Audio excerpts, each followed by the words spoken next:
En el capítulo 10 del Evangelio según San Marcos encontramos varios relatos que nos ayudan a entender algunas otras indicaciones, enseñanzas que Jesús tenía para sus discípulos.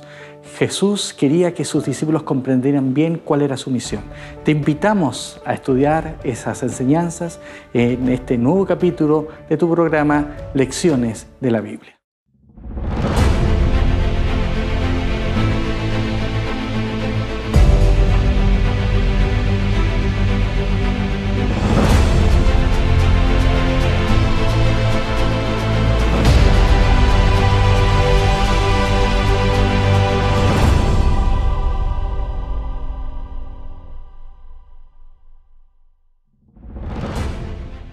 Porque el Hijo del Hombre tampoco vino para ser servido, sino para servir y dar su vida en rescate por muchos.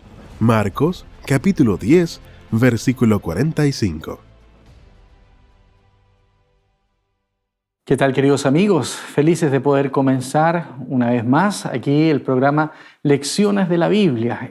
Toda esta temporada hemos estado estudiando el Evangelio de Marcos. Ya estamos en la lección número 8, octava semana estudiando este Evangelio. Y como cada semana nos acompaña también el pastor Óscar Lefiguala. Bienvenido, pastor Óscar. Gracias también por la invitación. Muy bien, gracias también a usted por su compañía, por su preferencia. Y ahora quiero invitarles para que Dios nos acompañe, para que podamos dialogar y pedir la presencia de Dios en este momento que vamos a estudiar su palabra. Le invitamos a que inclinen su rostro ahí donde están para elevar una palabra de oración. Amante y cariñoso Padre que estás en el cielo, una vez más, Señor, estamos delante de ti, sabiendo que no hay en nosotros capacidades especiales como para poder discernir y comprender el mensaje que tú tienes para nosotros. Es por eso, Señor, que en este momento pedimos la presencia de tu Santo Espíritu que pueda influenciar nuestras mentes, que pueda influenciar nuestros corazones, que nos preparen para comprender, pero por sobre todo, Señor, para poner en práctica cada una de tus enseñanzas. Quédate con nosotros en este estudio, lo pedimos en el nombre de Jesús. Amén. Muy bien, en la lección 8 de nuestra temporada sobre el Evangelio de Marcos, nos corresponde estudiar una segunda parte de las instrucciones que Jesús da a sus discípulos, pero que están concentradas en este caso en el capítulo 10 del Evangelio de Marcos. Allí hay una variedad de temas que son muy interesantes y que nos van a ayudar a poder comprender lo que Jesús enseñaba respecto a una variedad de temas. Y el primer tema que se presenta es el tema del divorcio y el matrimonio. ¿Cuál fue la idea inicial, el plan de Dios para el matrimonio? ¿Por qué el divorcio se fue permitido por Moisés en algún momento, ¿no es cierto? Aparentemente Dios también lo permitió. ¿Qué nos dice Jesucristo al respecto aquí en este relato de Marcos capítulo 10? Sí, la respuesta la tenemos allí en el verso 5. Y respondiendo Jesús les dijo: por la dureza de vuestro corazón os escribió este mandamiento, es decir, Moisés, pero no por voluntad de Dios. Interesante. Por la dureza del corazón. ¿Y dónde estaba el problema aquí? Porque el Señor Jesús los remite a la creación. En el verso 6 dice: pero al principio de la creación, varón y hembra los hizo. Por esto dejará el hombre a su padre y a su madre, se unirá a su mujer, y los dos serán una sola carne, así que no son ya más dos, sino uno. Y lo que Dios juntó, no lo separe el hombre. Aquí hay un tema interesante porque aparentemente los fariseos querían,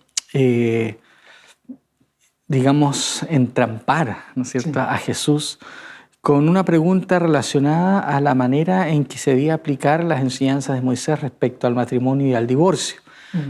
Hay un contexto muy particular respecto a Herodes Antipas, ¿no? Que estaba con una situación Claro. de divorcio, nuevo matrimonio, De adulterio. de adulterio.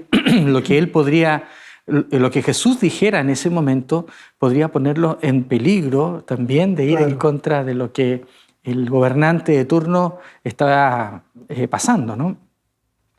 Pero Jesús, muy sabio, ¿no es cierto?, siempre sus respuestas muy pertinentes, en vez de discutir el tema de la ley en sí, ¿no?, Él contrasta lo que la ley decía, ¿no es cierto?, con lo que Dios dijo en un principio. Dios creó el matrimonio para que fuese una institución permanente, una institución en la cual las personas permanecieran juntas, como se dice, hasta que la muerte los separe, ¿no? Sin embargo, por la dureza de nuestros corazones. ¿Cómo entendemos esa frase? Por la dureza de nuestros corazones.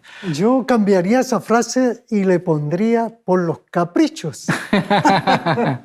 Okay. Mira, en realidad que yo estuve mirando allí el mandamiento que forzadamente Moisés tuvo que escribir.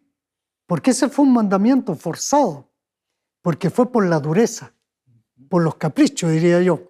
Entonces, eso está allí en Deuteronomio 24:1. Vamos a revisar. Bien. Deuteronomio 24:1 dice: cuando alguno tomare mujer y se casare con ella, si no le agradare por hallar en ella alguna cosa indecente, le escribirá carta de divorcio y se la entregará en su mano y la despedirá de su casa. Entonces aquí hubo un dilema grande por la frase, si encuentra alguna cosa indecente. Y además decía, si no le agradare, ¿no? Entonces allí hay dos cosas. Yo estuve revisando el texto hebreo y traduje el texto un poquito con libertad. Dice, y aconteciere, si no, es decir, aquí hay una condición que a gusto de cualquiera, ¿no? El imlo, si no, un asunto condicional. Después dice, si no encontrare mixagen, y ese gen es gracia. Es decir, si yo no le encuentro gracia a mi señora en un momento, entonces yo me puedo separar. Encontrar, por eso digo yo que era casi un capricho. Continúa el texto diciendo, si no encontrare gracia ante sus ojos. O sea, ya no es una cuestión del corazón y de la mente, sino ante los ojos, lo que me agrada. Lo dejó de agradar, de gustar, ¿no? Claro, lo que le pasó a Sansón. Sansón dijo, papá, quiero casarme con Dalila, pero hijo, si aquí en nuestro pueblo también hay mujeres hermosas, que tú te puedes casar con ellas, pero no, es que esa me agradó a los ojos. Entonces, algo que agrada a los ojos no es lo más correcto. Y nosotros sabemos las consecuencias de Sansón. Y continúa diciendo, que agradare ante sus einaim, ¿no? Ante los ojos, porque encontró en ella, maxaja, encontró en ella, y aquí viene la frase complicada, cosa indeseable. Y esa cosa indeseable en hebreo se dice erbat davar, que puede ser cualquier cosa. Davar es palabra, pero también en algunas traducciones se traduce como cosa o asunto, ¿no? Es como el logos también en griego. Entonces, esta palabra indeseable, erbat, fue muy cuestionada. Entonces, en la Septuaginta, los rabinos la tradujeron como asgemón, pragma. Es decir, si encuentra algún asunto deforme o cosa fea. En otras palabras, el divorcio aquí se abría una puerta para el gusto de cualquiera. No, es que ahora no me gusta. Resulta que hoy en día también muchos van por este mandamiento sin conocerlo. Porque dicen, no, yo me separé porque ya se me acabó el amor. No, es que ahora ya no me gusta. No, como bien tú decías, el matrimonio y el sábado fueron instituciones de la creación. Así es. Y si nosotros vamos al Génesis, allí en el capítulo 2 y el verso 24, Génesis 2:24, vamos a buscar allí, dice el 24, por tanto dejará el hombre a su padre y a su madre y se unirá a su mujer y serán una sola carne. Cuando el esposo y la esposa se unen físicamente, mentalmente, espiritualmente, en todo sentido, llegan a ser una sola carne. En hebreo, basar echad. Es decir, ya no son más dos. Entonces no se puede separar, no se debe separar, porque ya no son dos. Es como volver a separar una vez que uno mezcla ciertas cosas. Por ejemplo, cuando quiere hacer el café con leche, ¿no? Claro. Después no hay manera de volver a separarlos. Muy ¿no es cierto? difícil, Sí. muy difícil. Es algo, una unidad que Dios ha formado, que Él pretende que sea para siempre. Y bueno, y ahí con mayor razón, lo que preguntan aquí la gente, los fariseos, dice, lo hacen para tentarlo, lo hacen para ponerlo en aprietos. Esto de la dureza de sus corazones, como usted dice, ¿no es cierto?, un capricho, quizás tiene que ver porque en aquella época eran costumbres que se tenían, el valor de la mujer era, en general, en las naciones paganas no era muy respetable, pero de alguna manera quizás esta ley trata de proteger porque la mujer, ¿no es cierto?, no podía también quedar desamparada. Si algún esposo la descuidaba, entonces ella podía quedar libre para poder nuevamente volver a casarse y tener a alguien que la cuide, ¿no? Quizás tratando de cuidar esas suspicacias que a veces tenemos los seres humanos. Pero Jesús hace una declaración muy clara que ese no es el propósito de Dios. Claro. El propósito de Dios es que el matrimonio fuera una institución permanente y que no dependiera de emociones, de sentimientos, sino de principios, ¿no? Y que tiene que ver con el compromiso mutuo, un pacto, ¿no? Ya me dejó de gustar. No, aquí hay una promesa, un pacto.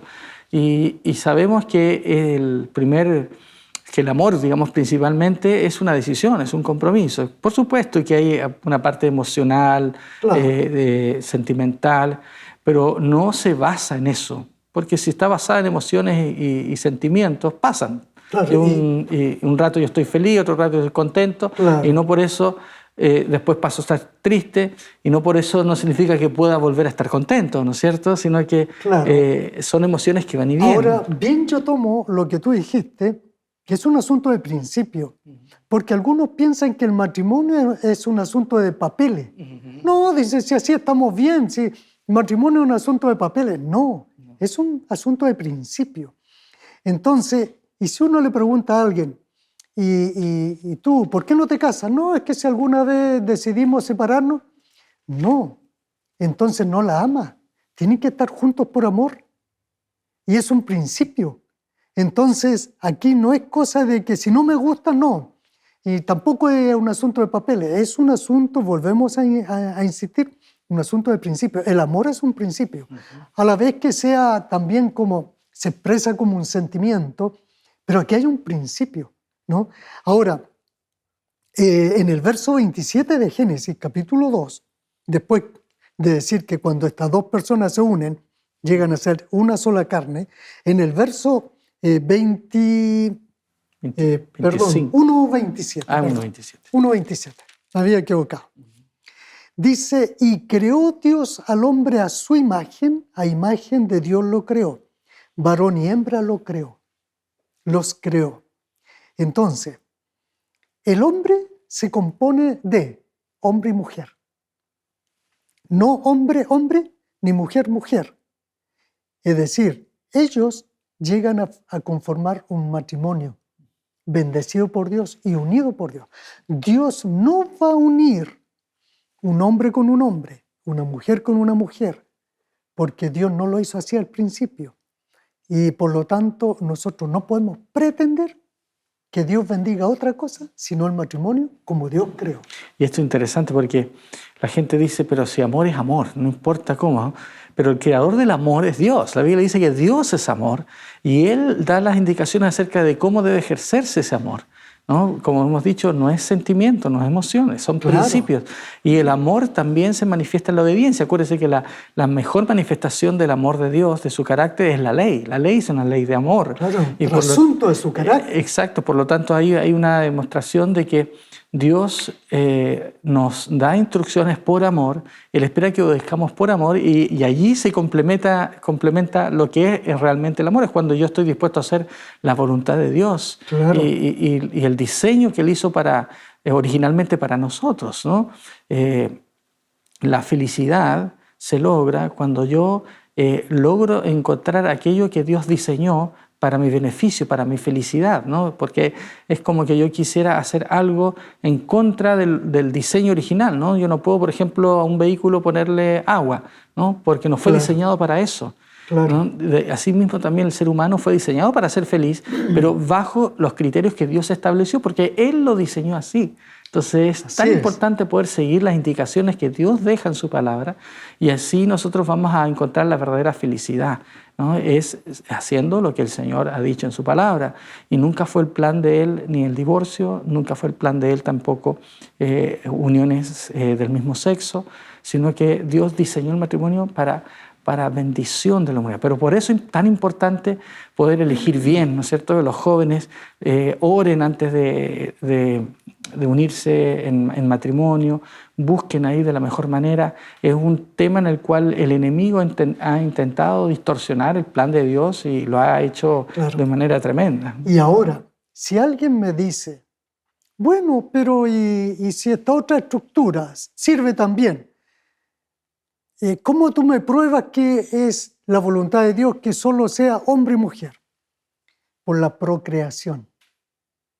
No hay procreación de otra manera, no hay subsistencia de la raza humana, sino es por solo este camino, hombre y mujer. No hay. La raza humana se extinguiría. Por lo tanto, eso demuestra de que este es el plan de Dios. Hombre y mujer. Es el diseño original que Dios ha hecho. Y qué bonito es cuando nosotros podemos someternos al plan de Dios y podemos hacer su voluntad, ¿no? Y ahí podemos conocerlo mejor a Él. Bueno, vamos a seguir hablando de esto y los temas que nos trae el capítulo 10 de Marcos, inmediatamente después de esta primera pausa que vamos a tener aquí en nuestro programa. Espérenos que ya volvemos.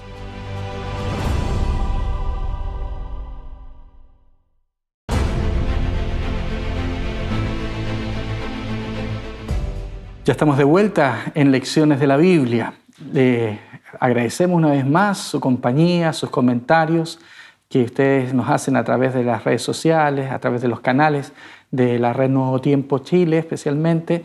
Damos gracias por cada uno de sus expresiones de cariño a la distancia. Así que muchas gracias por seguirnos. No olvide que usted también puede apoyar este ministerio a través del programa de Ángeles de Esperanza. Muy bien, querido pastor Oscar. Hablamos acerca del matrimonio y usted alcanzó a mencionar, ¿no es cierto?, que una de las evidencias de esa es la procreación, que Dios, formó el matrimonio también para la procreación, ¿no?, para que podamos tener hijos. Y justamente después de esto aparece eso, ¿no? En el capítulo 10, versículos 13 y 14, aparece esta escena que quizás tantas veces la hemos escuchado en las clases de niños, cuando nosotros, a los que venimos de pequeños en la iglesia, esta escena en donde dice que le presentaban niños para que los tocara, dice el versículo 13 del capítulo 10, pero los discípulos reprendían a los que les presentaban. Viéndolo Jesús, se indignó y les dijo: dejad a los niños venir a mí y no se lo impidáis, porque de los tales es el reino de los cielos. De cierto os digo que el que no reciba el reino de Dios como un niño, no entrará en él. Y tomándolo en los brazos, ponía las manos sobre ellos y los bendecía. podemos aprender esto del carácter, de este relato acerca del carácter de Jesús y su aprecio por los niños? Sí, pareciera que este es, bueno, al menos los evangelios relatan como esta la única ocasión en donde le traen niños, así pero En cantidad, en parece. cantidad, porque siempre venía un enfermo, venían muchos enfermos y él los sanaba. Pero en cuanto a niños, pareciera que esta es la única ocasión. Hay un libro que se llama El deseado de toda la gente. Y ese libro relata que a una madre se le ocurrió llevar a su hijo para que Jesús lo bendijera, ¿no? Pero a ella se le ocurrió invitar a la vecina. Y esa vecina le dijo, ¿y por qué no invitamos a la otra vecina? Y se fue así formando una bola de nieve. Y llegaron muchas mamás con sus hijos, cada una, tú sabes, las mamás quieren mucho a sus hijos y quieren lo mejor para ellos. Así que no encontraron mejor ocasión que el maestro en esa ciudad, había que aprovecharlo. Así que se juntaron un montón de mamás que fueron para allá. Y cuando los discípulos vieron tantos niños, tantas mamás, no puede ser, aquí se va a echar a perder el sermón de Jesús. A veces nosotros podríamos pensar en la iglesia lo mismo, ¿no? Que no, los niños están molestando, saquémoslos para allá. Nos ponemos como una barrera entre Dios y los niños a veces, ¿no? Que queremos que los niños guarden cierta compostura dentro de la iglesia, lo cual obviamente es Claro, lo ideal. hasta donde se puede. Es importante que los padres, digamos, enseñen a sus hijos de un buen comportamiento, pero también debemos recordar que los niños son niños, ¿no? Claro. Y Dios quiere manifestar su amor de la mejor manera. A veces nosotros tenemos la idea de un Dios o de un Jesús serio, ¿no es cierto?, que no da cabida a este tipo de cosas, vamos a decir, infantiles, ¿no?, de estar con ellos. Pero ese no es el Jesús que nos presenta el Evangelio. Y además se nos da a entender aquí, por ejemplo, en el caso anterior, la mujer sirofenicia, una mujer de otro país, y le va a hablar a un maestro que no tiene nada que ver con ella. Pero se da a entender aquí en el contexto que la mujer vio en él un carácter de bondad, que era un ser bondadoso, amigable, amable, tierno, y ella se atrevió a hacerle el pedido. Y ella no se ofendió cuando le dijo los perrillos, ¿no es cierto?, pueden comer, porque ella lo vio con bondad. Y sus palabras, la forma, ¿no? A veces hay un dicho que dice por ahí, no es lo que te dijo, sino cómo te lo dijo, ¿no? Así es. Entonces Jesús hablaba de tal manera que infundía paz, esperanza, atracción, amabilidad. Así que esta mujer tuvo confianza en acercarse a él. Ahora, los niños, cuando hay niños a cierta edad, por decir 4, 5 años o 3 inclusive, si un desconocido se acerca a ese niñito va a rechazarlo tal vez o se va a refugiar en su mamá. Pero aquí estos niños vinieron con alegría ante Jesús y se acercaron a Jesús y permitía que Jesús los tomara en brazos en algunas ocasiones. Eso quiere decir que Jesús irradiaba bondad, su carácter. Era un carácter de amor que cautivaba el corazón de los niños. Interesante que él no se molesta con los niños, pero sí se incomoda con la actitud de los discípulos, ¿no? Claro. Se indigna, ¿no es cierto? Una de las veces que el Evangelio muestra que Jesús manifiesta una emoción que a nosotros nos puede parecer negativa, pero sabemos que esta indignación o la ira de Dios tiene que ver con querer manifestar de manera adecuada, correcta, su carácter en contra de una tergiversación de lo que Satanás a veces intenta presentar. Entonces, vemos aquí a un Jesucristo que recibe a los niños. Y sabe el versículo 15, ¿no es cierto?, cuando dice, os digo que el que no recibe el reino de Dios como un niño, no entrará en él, creo yo que es la introducción perfecta para el siguiente relato. Porque aquí aparecen niños que están dispuestos a recibir a Jesús, que quieren estar con él, que quieren ponerse en sus brazos y dejar que dirija su vida. Y en el versículo 17 aparece otro pero ahora ya no tan niño, ¿no es cierto? Nosotros lo conocemos como un joven rico, no sabemos en realidad si era tan joven o no, pero dice que al salir, dice él, versículo 17, para seguir su camino, llegó uno corriendo y arrodillándose delante de él, le preguntó: Maestro bueno, ¿qué haré para heredar la vida eterna? Jesús le dijo: ¿por qué me llamas bueno? Nadie es bueno sino solo uno, Dios. Los mandamientos sabes: no adulteres, no mates, no hurtes, no digas falso testimonio, no defraudes, honra a tu padre y tu madre. Él entonces respondiendo le dijo: Maestro, todo esto lo he guardado desde mi juventud. Entonces Jesús mirándolo lo amó y le dijo: una cosa te falta. Anda, vende todo lo que tienes y dalo a los pobres y tendrás tesoro en el cielo, y ven, sígueme tomando tu cruz. Pero él, afligido por esta palabra, se fue triste porque tenía muchas posesiones. Aquí hay un contraste entre niños, ¿no es cierto?, que Jesús los recibe y Jesús dice: tenemos que recibir el reino como un niño. Y acá hay una persona que aparentemente tiene toda la disposición, sigue a Jesús, pero aparentemente hay algo que le está impidiendo. Él sabe que hay algo que le falta, ¿no? Y él pregunta: bueno, ¿qué debo hacer para heredar la vida eterna? Bueno, y aquí hay un diálogo muy interesante. ¿Qué podemos aprender aquí? Mucho. En primer lugar, bueno, este joven pensaba que haciendo cosas podía ser salvo. Heredar el reino de Dios es sinónimo de salvación. Correcto. Entonces, aquí el Señor Jesús quería dejarle en claro que haciendo cosas, aunque fueran los mandamientos de Dios, y que son perfectos y que son buenos, y que Dios los dio, inclusive eso no nos proporciona la salvación. Y por eso es que Él le insiste: una cosa te falta, sígueme. Es decir, tú tienes que aceptarme a mí para ser salvo. La salvación no es por obra, es por gracia. No es guardando los mandamientos. Ahora, no estamos diciendo que no hay que guardar los mandamientos. Pero aquí tenemos que hacer una salvedad, y queremos hacerla porque tal vez pueden estarnos escuchando muchas personas que no entiendan esto. Y tenemos que decirlo rápidamente y en 2 o 3 palabras. Primero, la salvación, según el libro de Efesios, capítulo 2 y el verso 8 y 9, es muy claro. Aquí el apóstol Pablo,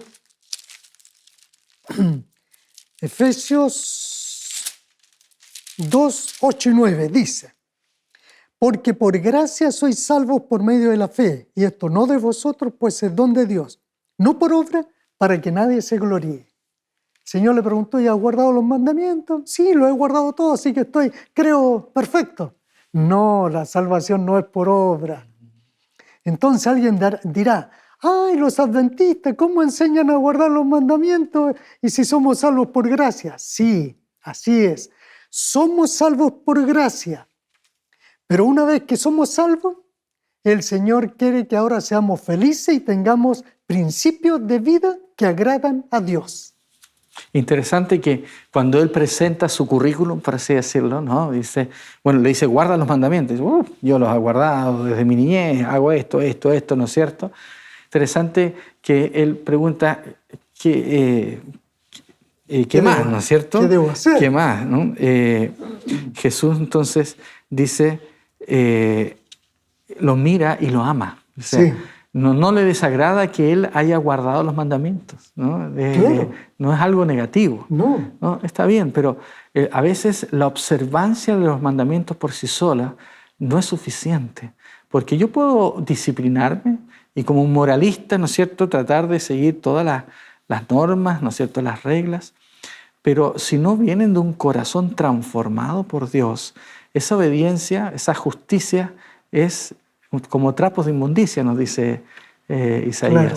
Entonces, la verdadera obediencia viene de un corazón transformado y que ha comprendido que en realidad el sentido de la ley tiene que ver con una entrega total, con una entrega de nuestro corazón a Dios.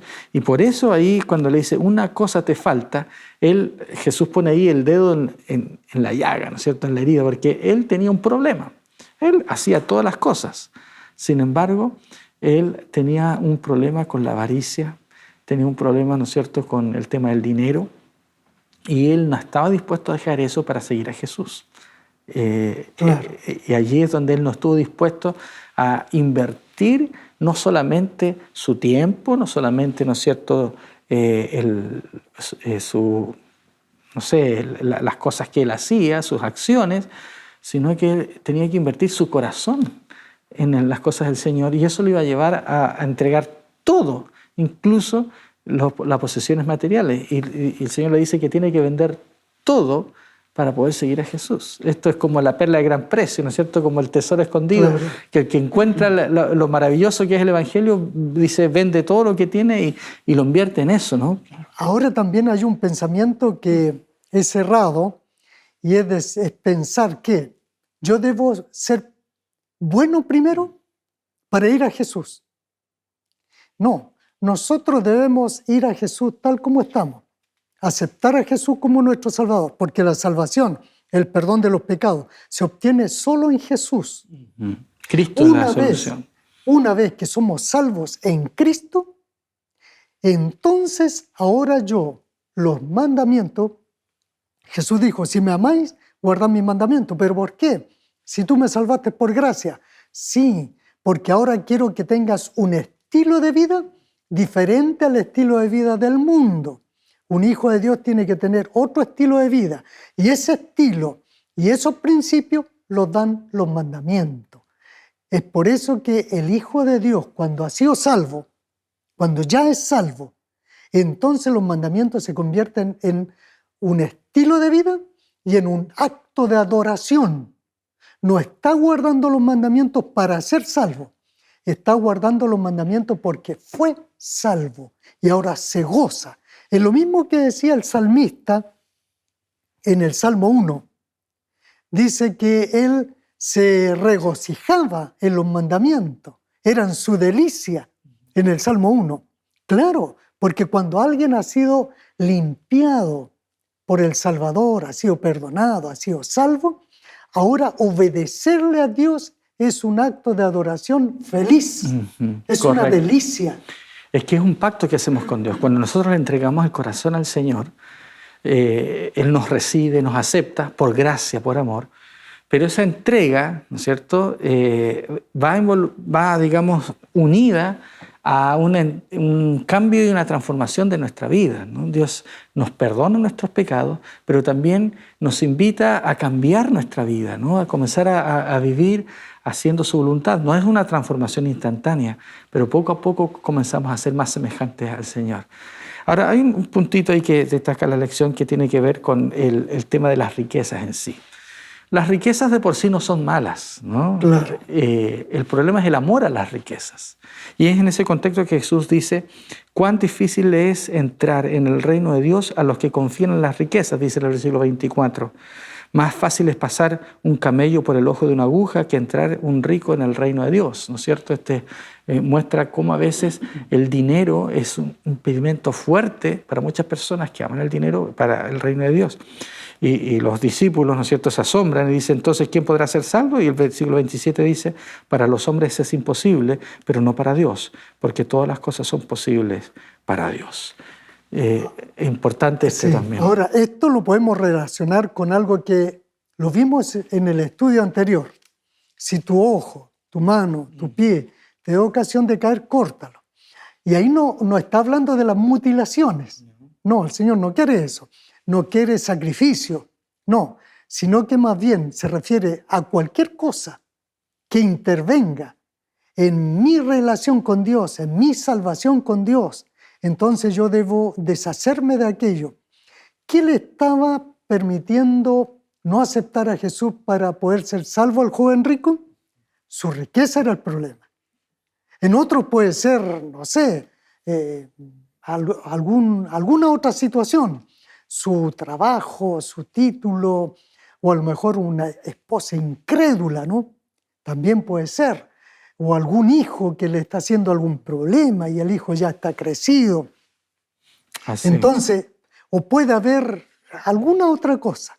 Pero aquí es donde Dios quiere que nosotros nos deshagamos de aquello que me puede hacer perder la vida eterna. Interesante que Pedro dice, bueno, nosotros no tenemos ese problema, le dice, hemos dejado todo. ¿Qué pues tendremos, no? Y a veces uno se incomoda que Pedro parece aquí muy interesado, parece, ¿no es cierto?, en tener algún tipo de recompensa. Y Jesús responde de una manera bien interesante, pero se nos ha acabado el tiempo. Vamos a ver la respuesta de Jesús y el resto de la lección que nos queda a la vuelta de esta pausa aquí en el programa Lecciones de la Biblia.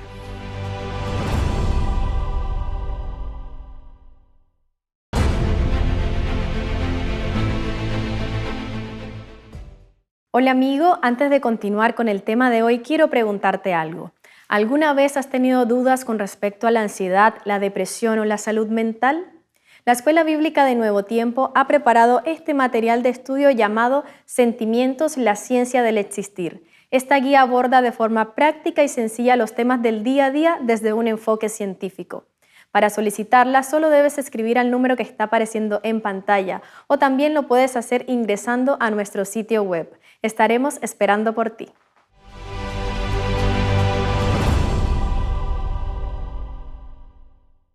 Ya estamos de vuelta aquí en Lecciones de la Biblia. Muchas gracias, Shirley, por esa invitación a la Escuela Bíblica Nuevo Tiempo. No olvide que usted puede, a través de los canales de Nuevo Tiempo, solicitar su curso de la Escuela Bíblica Nuevo Tiempo. Hay hermosas lecciones para ustedes que le ayudarán a profundizar su conocimiento en la palabra de Dios, le ayudará a conocer mejor a Dios y más que nada poder encontrarse con ese Dios que le ama, que dio su vida por usted y que le invita a vivir para siempre con Él. Así que le invitamos a seguir profundizando su conocimiento bíblico a través de la Escuela Bíblica Nuevo Tiempo. Estimado Pastor Oscar, quedamos allí justo ahí al final del relato del joven rico, cuando Pedro dice, bueno, nosotros hemos dejado todo. ¿Qué tendremos a cambio? Pareciera que dijera, ¿no? A mí como que me incomoda la pregunta de Pedro, porque parece un poco interesada, ¿no? Dice, bueno, nosotros dejamos todo, ¿qué vamos a tener? Y yo hubiese esperado una respuesta de Jesús como diciendo, pero ¿cómo tan interesado, Pedro? No te preocupes de las cosas, de las recompensas, no estés centrado en eso. Pero Jesús le da a entender que aquel que está dispuesto a dejar todo, no solamente él, sino también todos aquellos que han dejado todo, el Señor les tiene una recompensa, ¿no? El Señor dice, ¿no? El que está dispuesto a dejar todo va a ver una recompensa. Y Él dice en el versículo 29 que Jesús respondió y dijo, de cierto os digo que no hay nadie que haya dejado casa o hermanos o hermanas o padre o madre o mujer o hijos o tierras por causa de mí del Evangelio, que no reciba 100 veces más ahora en este tiempo casas, hermanos, hermanas, padres, hijos y tierras, aunque con persecuciones, y en el siglo venidero la vida eterna. Pero muchos serán los últimos y los últimos primeros. Bueno, Jesús está diciendo, bueno, en realidad todo aquel que haya dejado algo va a tener una recompensa en esta tierra y también en la vida eterna, ¿no? Apunta a los dos puntos, ¿no es cierto?, a los dos ejes de nuestra vida en la tierra. El Señor quiere darnos una vida bendecida, pero sabemos que esto no es todo la vida. El Señor quiere darnos también la vida eterna. Vamos a tener persecuciones, dice, vamos a tener problemas, pero el Señor finalmente nos va de alguna manera a recompensar todos los sacrificios que hemos hecho en esta tierra. Ese es un Dios de amor, que Él lo único que nos pide es nuestro corazón. Y ese corazón es todo, finalmente. Y aquel que está dispuesto a dar su corazón y todo, el Señor lo va a tomar y le va de alguna manera a mostrar que su amor por Él es infinito y que está dispuesto, ¿no es cierto?, también a rodearnos de bendiciones. No nos entregamos a Él por las bendiciones, claro, pero el Señor nos dice, si tú estás dispuesto a seguirme, vendrán bendiciones en esta tierra o también en la venidera. Sí, pero también, hoy en día en los colegios se trabaja mucho por los valores. Inclusive hay colegios que no enseñan religión, sino valores, solo valores. Entonces, Dios también nos entrega valores. Es decir, cuando habla aquí que recibiremos en esta tierra, pero alguien dirá, pero yo aquí en la tierra nunca recibí riqueza. Siempre pasé toda mi vida pobre. Pero el Señor te dio otra riqueza que fueron las riquezas de los valores. que esa riqueza pueden valer mucho más que las riquezas materiales, ¿no? Por ejemplo, la fe. La fe es un valor que Dios nos entrega que es incalculable, porque por la fe yo puedo llegar al trono de Dios para ser salvo. Ese es un valor que no me lo da ni un bien material. Así que si en esta tierra yo no tuve riqueza, pero tuve valores como la fe, el amor, la paz. ¿Cuántas personas se matan, se quitan la vida teniendo mucho, pero porque tuvieron un problema y entonces no tuvieron, se les perdió la esperanza y se mataron, se quitaron la vida? Así que en esta vida, aunque nosotros vivamos con lo justo, pero tenemos riqueza. Y esa riqueza son los valores espirituales que el Señor nos da. Qué hermoso pensamiento. Nosotros seguimos al Señor y ya tenemos una recompensa en esta tierra. Ya la tenemos. Que es por vivir una vida ordenada, una vida de bien, ¿no?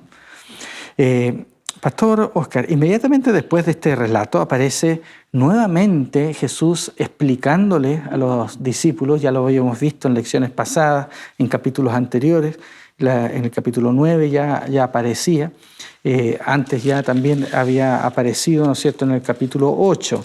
En la primera, ¿no es cierto?, se habla de que el Señor iba a sufrir. En la segunda anuncia que va a ser entregado.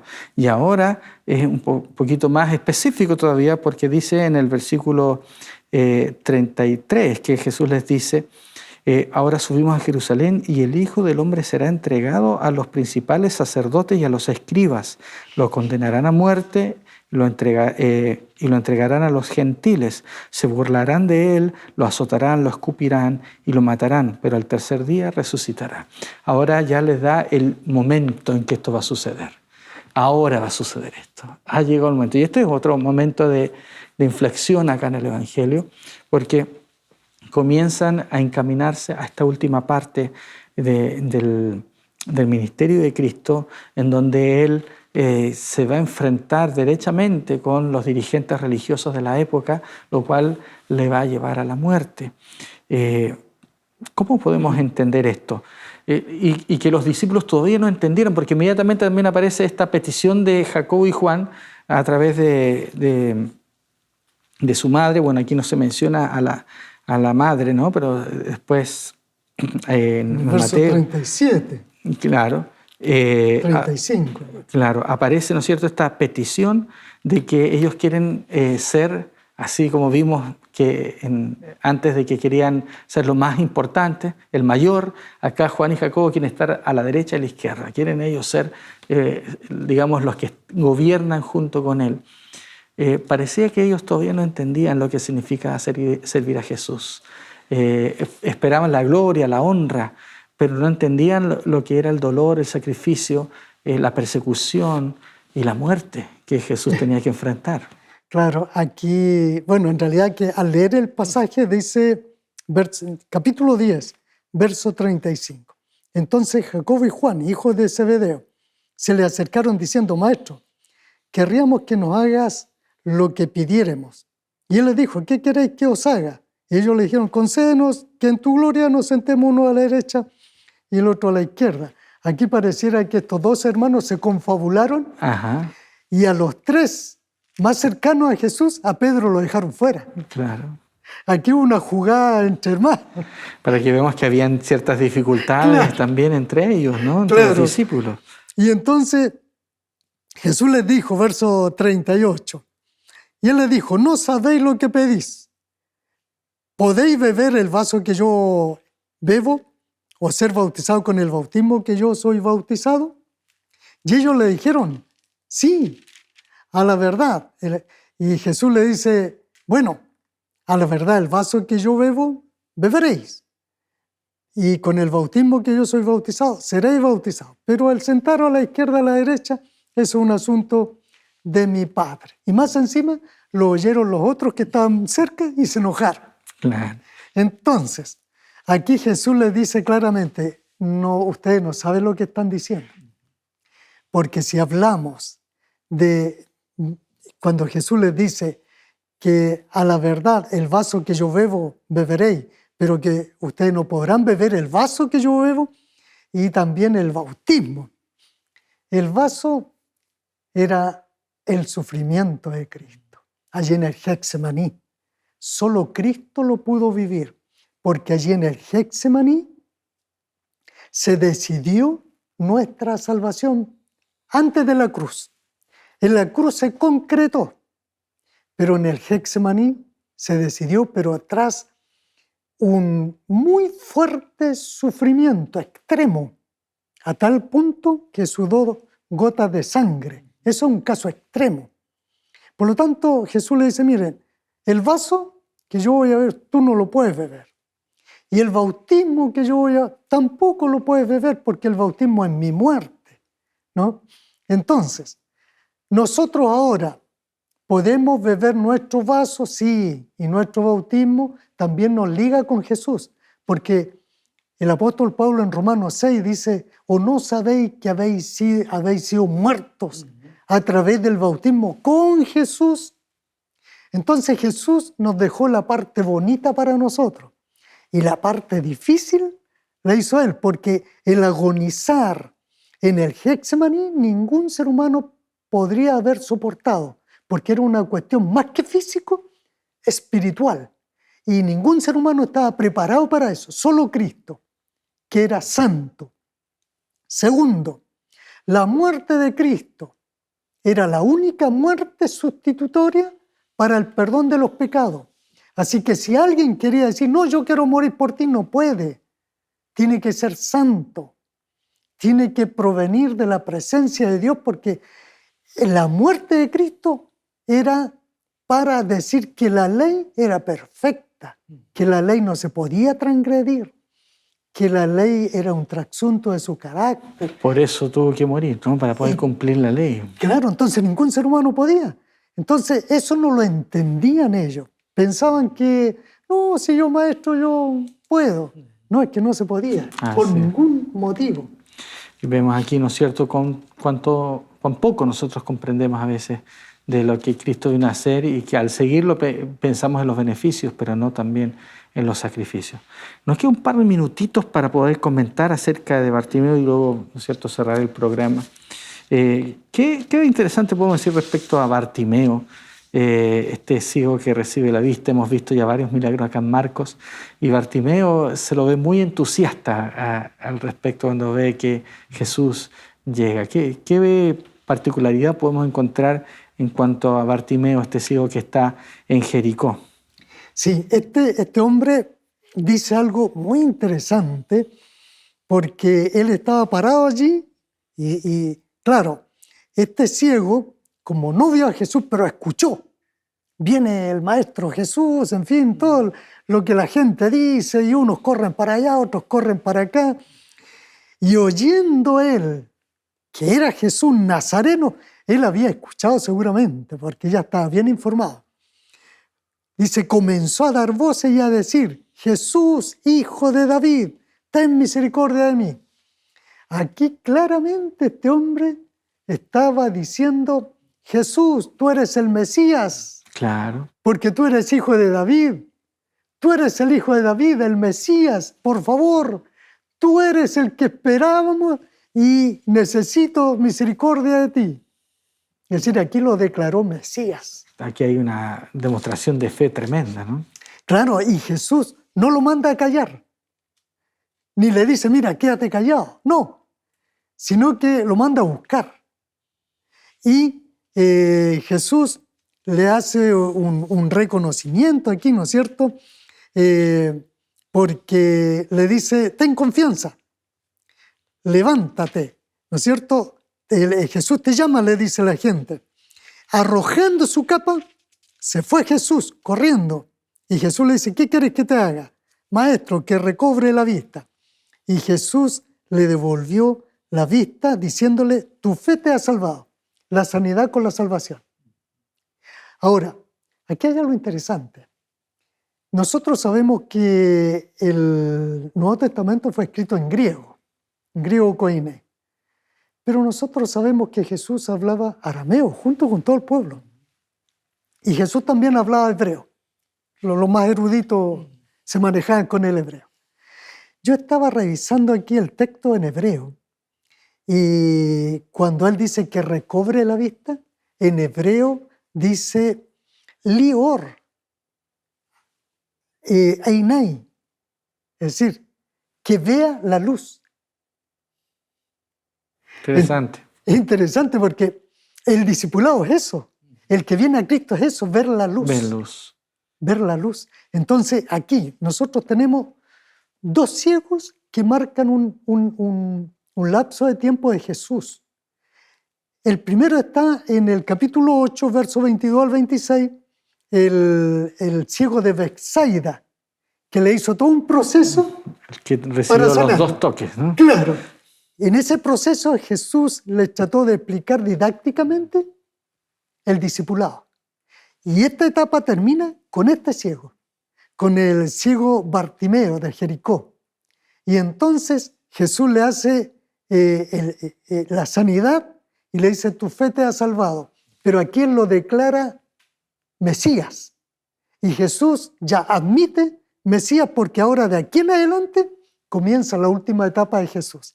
Así que él permite que lo nombren rabí, maestro, Mesías, en fin, porque ya ahí se cumplió la etapa del discipulado y ahora viene la última parte de su ministerio. Interesante. Pastor Óscar, ¿cuál es la invitación para nuestros amigos antes de su oración para finalizar? Estimados amigos, hemos hablado de Jesús. El joven rico tuvo la oportunidad de encontrarse con Jesús, pero no aprovechó bien la oportunidad con Jesús, que Jesús le brindó. Si tú tal vez te has encontrado con Jesús, ¿cómo? Yendo a una iglesia, escuchando una predicación o que un amigo te habló de Jesús, aprovecha esa instancia, porque tú no sabes si tendrás una segunda o una tercera oportunidad. Tú debes aceptar a Jesús en tanto puedas y aceptar las condiciones también de Jesús. Jesús te salva por gracia, pero también Jesús quiere poner principio en ti. Quiere que tú vivas una vida agradable al reino de los cielos, a Dios, a la voluntad de Dios. Yo te invito a que comiences entregando tu vida a Jesús. Y después el Señor te guiará por su camino. Así que quiero orar por ti, por esta decisión. Oremos. Señor y Padre Santo, estamos orando aquí en este estudio, a través de este canal, para llegar tal vez a mucha gente, pero en especial a alguien que tiene que tomar una decisión de aceptar a Jesús.